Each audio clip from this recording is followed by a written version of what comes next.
And let's stay with this story then of what is likely to happen in the White House today. We know President Zelensky is meeting with Donald Trump. There's going to be 7 European leaders there as well to discuss ending the Ukraine war. This comes after the US president met Putin, of course. It was Friday night, it was red carpet, it was tarmac, it was Alaska, restoring relations with Russia, but failing to arrange a ceasefire. Let's have a reminder of what the president said. I believe we had a very productive meeting. There were many points that we agreed on, most of them, I would say, a couple of big ones that we haven't quite gotten there, but we've made some headway. So there's no deal until there's a deal. I will call up NATO in a little while. I will call up the various people that I think are appropriate, and I'll, of course, call up President Zelensky and tell him about today's meeting. Well, there it is. Couple of voices to come on this. First, Lisa Haseldine, assistant online editor at The Spectator. Lisa, good afternoon to you. I thought it was kind of intriguing that he said there, I'll call the relevant people. Was Keir Starmer, do you think, one of those relevant people? Yes, I think he was. I think he was on calls with Zelensky and with Trump, I think, over the weekend. So, yeah, I think Keir Starmer is definitely being kept up to speed as much as I think he can be on what sort of has been taking place since Friday in regard to sort of discussions around a peace deal for Ukraine. Starmer is, of course, on his way, if not already in Washington, for meetings with Trump and Zelensky and other European allies this evening. So I think it'll be interesting to see how that plays out, not least because that's going to be, again, something that's playing out in front of the world's cameras. Yeah, I was just wondering about the choreography of how this happens, because one would assume there's a Zelensky-Trump meeting. I don't know whether JD will be there as well to shout down his ear hole. Maybe he will be. But nonetheless, they'll have a meeting, and then I assume Trump will have a meeting, with the EU leaders, and then they'll all have a meeting together. I mean, there's a lot of meetings going on here. Or how do we imagine this is sort of going to work with the sort of information we might have on this so far, Lisa? Yeah, so from what we know so far, European leaders are going to be arriving at the White House around 5 p.m. British time. What exactly or who they're going to be meeting with then isn't entirely clear. Then at about 6 o'clock, that's when Zelensky and Trump are going to be meeting. I think they're going to be meeting in the Oval Office. I think also with JD Vance in attendance, so that might be interesting to see how that plays out, not least because the last time Zelensky was in the White House in the Oval Office was 6 months ago when we all know JD what Vance happened. Yes, quite exactly. And then so once that is done, I think towards sort of 7:30, there's going to be a sort of a photograph of all of the leaders, European leaders, Trump, Zelensky, and then at about 8 o'clock, they're all going in for another big meeting. So yeah, there's a lot of different combinations of people meeting this afternoon. From what we can sort of extrapolate so far, Lisa, it seems that clearly Mr. Putin must have said something on the lines of, yeah, I'm all for a bit of peace, but I want that bit and maybe even that bit, and then I'll leg it for the hills. You won't hear from me again. We can do our mineral deals and whatever. Zelensky is saying, sorry, there's no that bit, and that bit. And the EU leaders are also likely to say there is no that bit, that bit. Trump is kind of in the middle going, well, I think, the only way you're going to make this work, guys, is for there to be a bit of concession. And, of course, the EU and Zelensky will say, you don't make concessions to someone who's invaded a country. And that's the kind of Gordian knot of the piece, isn't it? Yeah, absolutely. I think you summarised it very well, Ian. I think also what is important to bear in mind in really how Trump has been dealing with all of this is that really he's been he's been motivated very much by sort of his own self-interest in sorting this deal out. I think that's been quite clear from how fast and aggressively he's been trying to push getting a deal over the line, the fact that he's been very willing to hear out and in fact make noises around conceding to Putin's quite maximalist demands around land, around allowing Ukraine into NATO. And I think also, yeah, clearly there's been a lot of chat as well around whether or not Trump has a Nobel Peace Prize in his sights. So I think it's important to bear in mind that when Trump is dealing with all this, I don't think you can really say that he's doing this with Ukraine's best interests in mind. We're going to watch with interest. Lisa, thank you very much indeed for your time. Lisa Haseldine, who's the assistant online editor at The Spectator. Let's get a word with Jennifer Ewing, spokesperson for Republicans overseas. Nice to have you with us, Jennifer. No one's ever saying this kind of thing is easy. Of course it isn't. By definition, it's massively controversial. But is Putin entitled to anything with all of this, Jennifer? Good afternoon to you. Hi, how are you?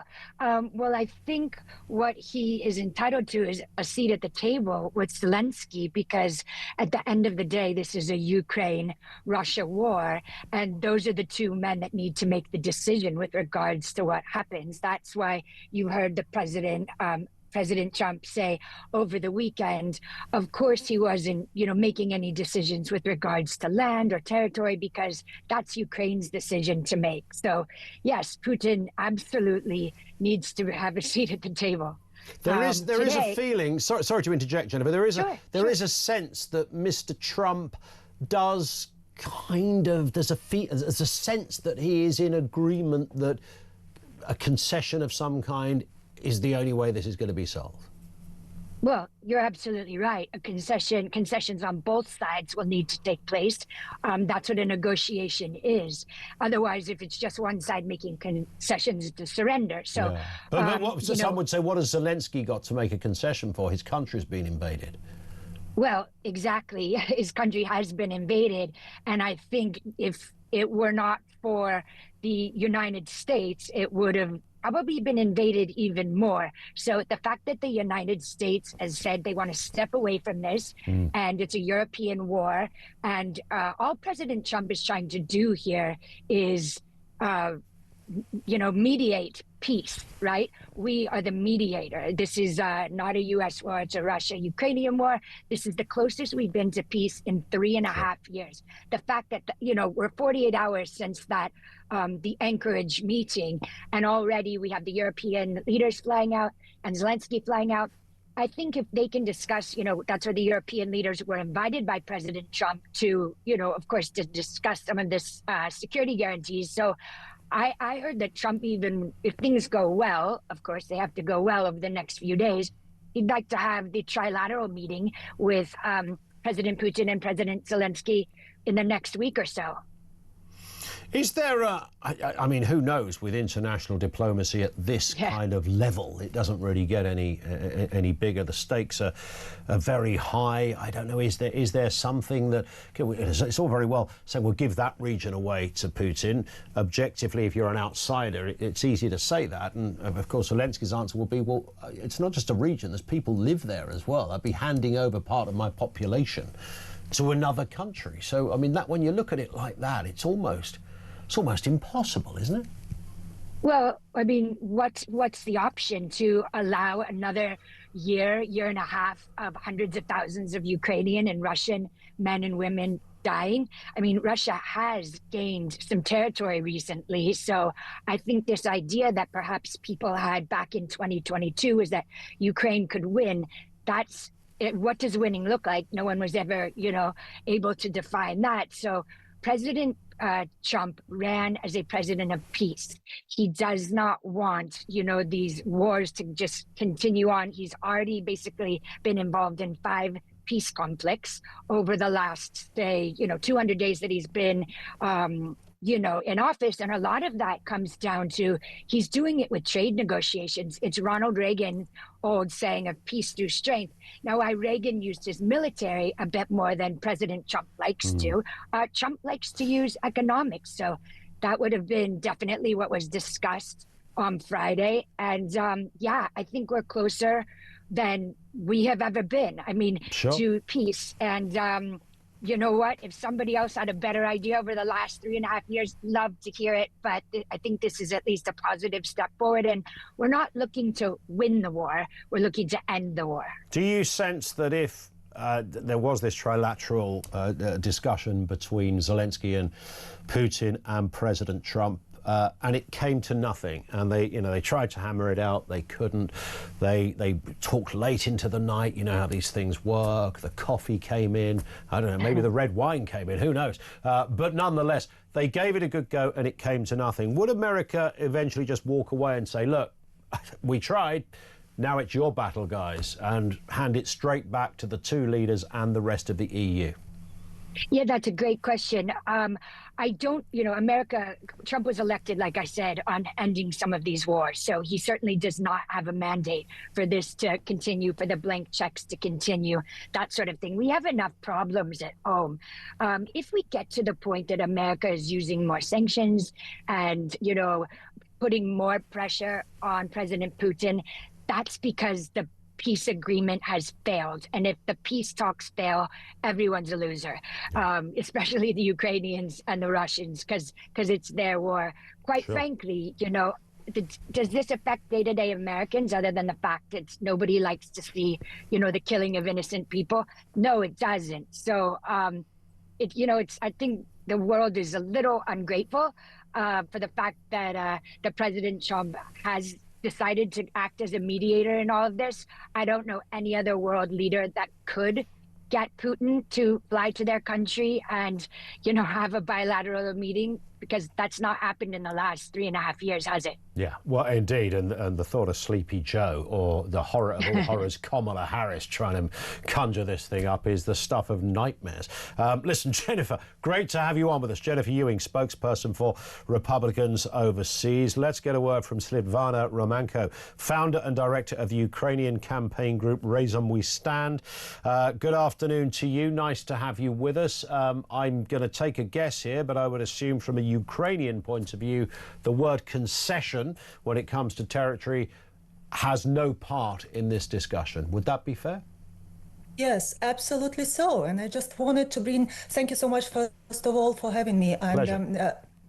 I just wanted to bring one important angle to it. For example, imagine should the United Kingdom hand over part of Scotland or Cornwall if Putin demands sea routes for his oil and gas in the near future, when he retreats, regroups, and arms for even more? No, of course no, because it's absurd. Up to international law, to the citizens' beliefs, to everything what is used to be territorial integrity and sovereignty. And of course, it's just an absurd to suggest Ukraine should give up that land, because if Ukraine's sovereignty can be traded away, then no country in the world is safe anymore. Indeed. And I made the point a second ago that, when we talk about, we're not just talking about some hills and some rivers, we're talking about people that live in places that you would be surrendering to another authority. And that, of course, becomes almost impossible. But based on what you've just said, Svitlana, does that not mean that there is no way of ending this then? Because one assumes Mr. Putin is looking for land. He's looking for, Crimea apparently is almost a done deal as far as Trump's concerned. That's not even the big contention. If there's to be nothing, then Putin's going to just carry on, isn't he?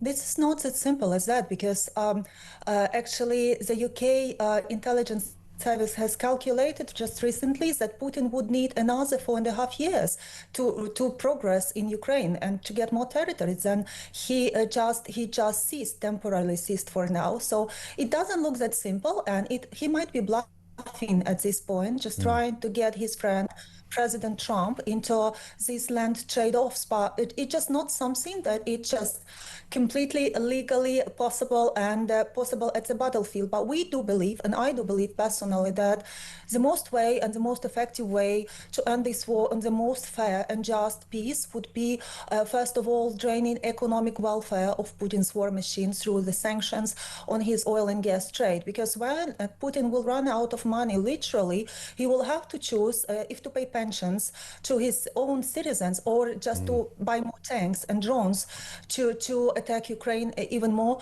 So the choice wouldn't be on his basically benefits. So we just need to do what we can to tighten sanctions. But we've been seeing recently that it's been extremely hard to get the US onto this path, but they still have an opportunity to adopt this bill, a 500% of trade bill that has been announced by 86 senators, which is a powerful force behind on him. And we are just waiting for President Trump to enact these powerful weapons against Putin. That would definitely make him want the peace negotiations on a more fair conditions.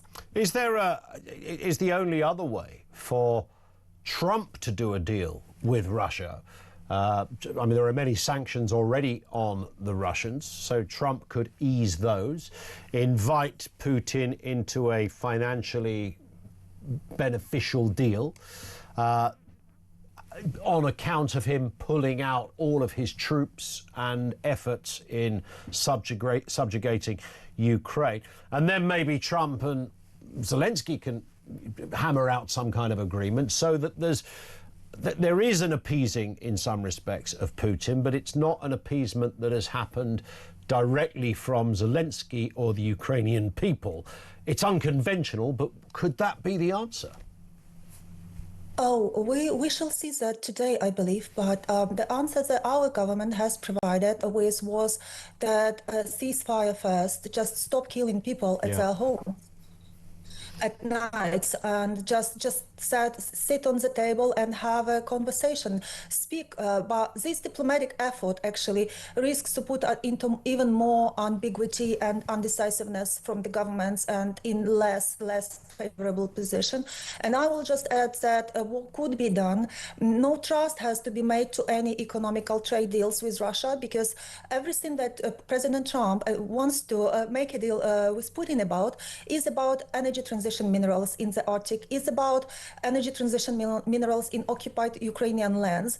This won't definitely benefit the people of all of those countries, Ukraine, US, and this is terrifying.